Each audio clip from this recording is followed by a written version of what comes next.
6 ఫిబ్రవరి 2024 మంగళవారం పంచాంగ వివరాలు మరియు తారాబలము. ఈరోజు పఠించాల్సిన నవగ్రహ స్తోత్రం ఏంటి, ఈరోజు షట్చే కాశి యొక్క ప్రత్యేకత ఏంటి, ఈరోజు పుట్టిన శిశువుల యొక్క శాంతులు మరియు వారసుల.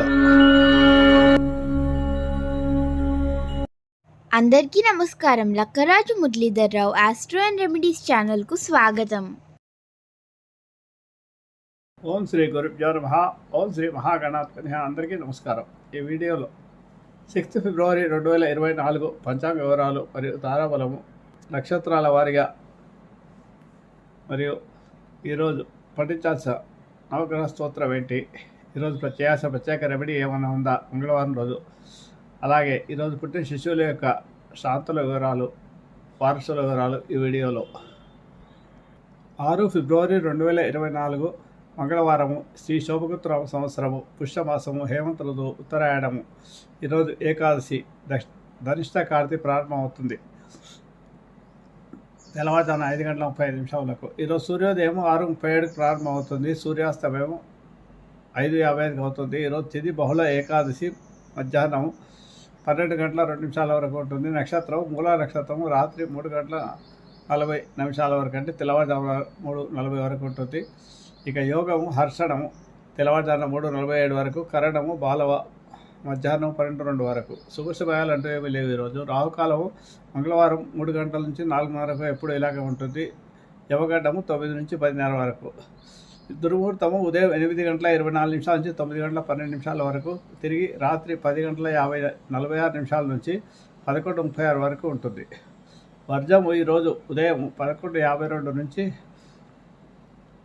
మధ్యాహ్నం 1:26 వరకు ఉంటుంది. అమృత గడియలు రాత్రి 9:12 నుంచి 10:46 వరకు ఉంటాయి. ఇవి ఈరోజు పంచాంగ వివరాలు. ఇక ఈరోజు మంగళవారం కాబట్టి, అలాగే ఈరోజు నక్షత్రం మూలా నక్షత్రం అవుతుంది. మూలా నక్షత్రానికి అధిపతి కేతుకు గ్రహానికి అధిపతి గణపతి అవుతాడు కాబట్టి, మూలా నక్షత్రానికి సంబంధించిన నవగ్రహ స్తోత్రము పలాశ పుష్ప సంకాశం తారకాగ్రహం రౌద్రాత్మం కేతుం ప్రణామ్యం అనే స్తోత్రాన్ని 27 సార్లు జప చేసుకోవాలి. గణపతిని ఆరాధిస్తే చాలా మంచి ఫలితాలు లభిస్తాయి. గణపతికి కొబ్బరి నూనెతో దీపం పెట్టి అటుకులు బెల్లం ప్రసాదంగా పెట్టండి. గణపతి స్తోత్రం ఏదైతే లేదా ఓం కం ఐం గణపతి అనే మంత్రాన్ని జప చేయండి వీలైన సార్లు. తక్కువ 108 తక్కువ కాకుండా ఇంకా ఎంత ఎక్కువ చేస్తే అంత మంచిది. అది లెక్క తీసుకోకుండా చేయండి, కొంత సమయం తీసుకొని, గంటన 15 నిమిషాలు 20 నిమిషాల గంట అలాగా. ఈరోజు మంగళవారం కాబట్టి కుజగ్రహానికి సంబంధించిన రోజు అవుతుంది. కుజగ్రహానికి సంబంధించిన స్తోత్రము ధరణి గర్భ సంభూతం విద్యుత్కం సంవత్సరం కుమారం శక్తి అసంతం మంగళం ప్రణామ్యం అనే స్తోత్రాన్ని జపం చేసుకోండి 27 సార్లు. అలాగే సుబ్రహ్మణ్య స్వామి ఆలయ దర్శనం చేసుకోవడం, సుబ్రహ్మణ్య స్వామి అభిషేకం చేసుకోవడం మంచిది. ఈరోజు ఎవరికైతే సర్పదోషాలు ఉంటాయో, కుజ దోషాలు జాతకంలో ఉంటాయో, అలాంటి వారంతా కూడా సుబ్రహ్మణ్య స్వామికి ఒక 6 మంగళవారం కానీ 9 మంగళవారం కానీ వీళ్ళని బట్టి మీరు అభిషేకం చేయించుకుంటే వివాహ కన్యలకు వివాహం అవుతుంది.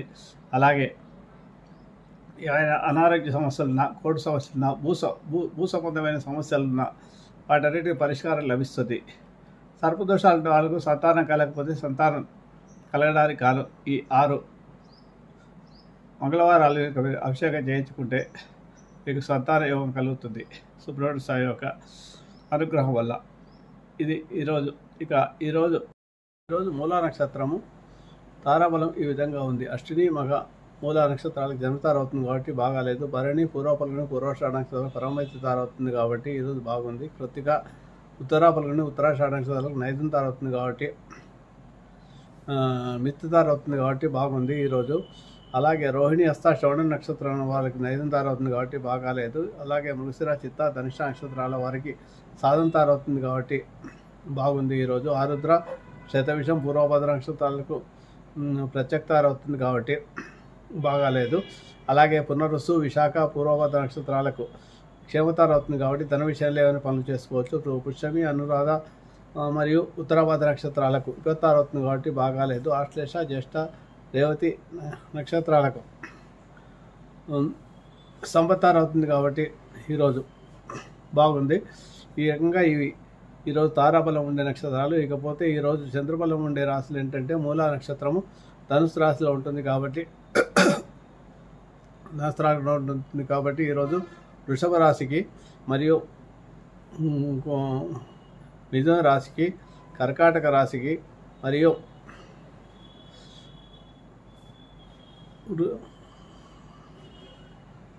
మకర రాశికి, కుంభరాశికి, మీనరాశులకు చంద్రబలం బాగుంది. చంద్రబలం బాగుంటే మానసిక స్థితి బాగుంటుంది కాబట్టి ఏవైనా పనులు చేసుకోవచ్చు. తారబలం బాగున్న వాళ్ళు ఎలాగైతే ఏ పనులు చేసుకుంటారో అట్లాగే చంద్రబలం ఉండేవారు కూడా ఏవైనా పనులు ప్రత్యేకమైన పనులు చేసుకోవాలనుకుంటే కూడా ఈరోజు చేసుకోవచ్చు చంద్రబలం బాగుండడం చేత.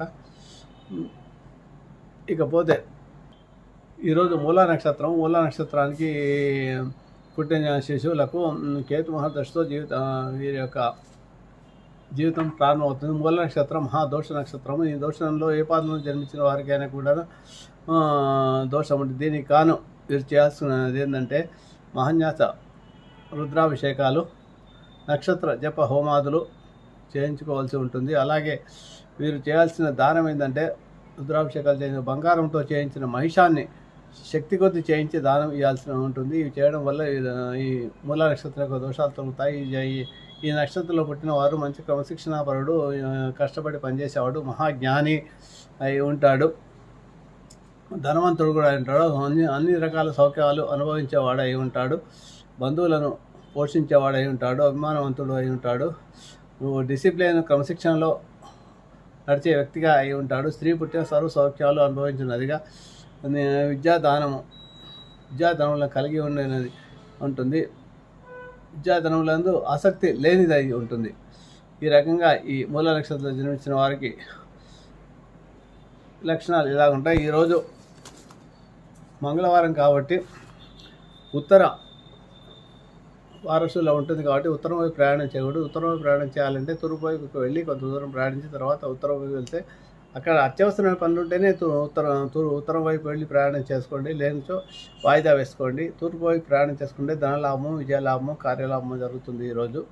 ఈరోజు షట్ ఏకాదశి అంటారు. ఈ షట్ ఏకాదశి రోజు నువ్వులతో సాయంకాలం సమయంలో తులసి కోట వద్ద ఒక తమలపాకుపై నల్ల నువ్వులు వేసి అందులో ఒక మట్టి ప్రమిద ఉంచి అందులో దీపం వెలిగించి నువ్వులతో దీపం వెలిగిస్తే ఏమైనా సర్పదోషాలు కానీ ఏమైనా దోషాలు ఉంటే తొలగుతాయి. విష్ణువస్తమ పారాయణం చేసుకుంటే అధిక శుభ ఫలితాలు లభిస్తాయి. ఈరోజు శుభమస్తు. మీకు నా వీడియో కనుక నచ్చితే లైక్ చేయండి, షేర్ చేయండి. ఈ వీడియో కింద ఉన్న బెల్ ఐకాన్ను క్లిక్ చేయడం ద్వారా నా ఛానల్ను సబ్స్క్రైబ్ చేసుకోండి. దీనివల్ల మీకు నా వీడియోలు అందుబాటులో ఉంటాయి. Thank you.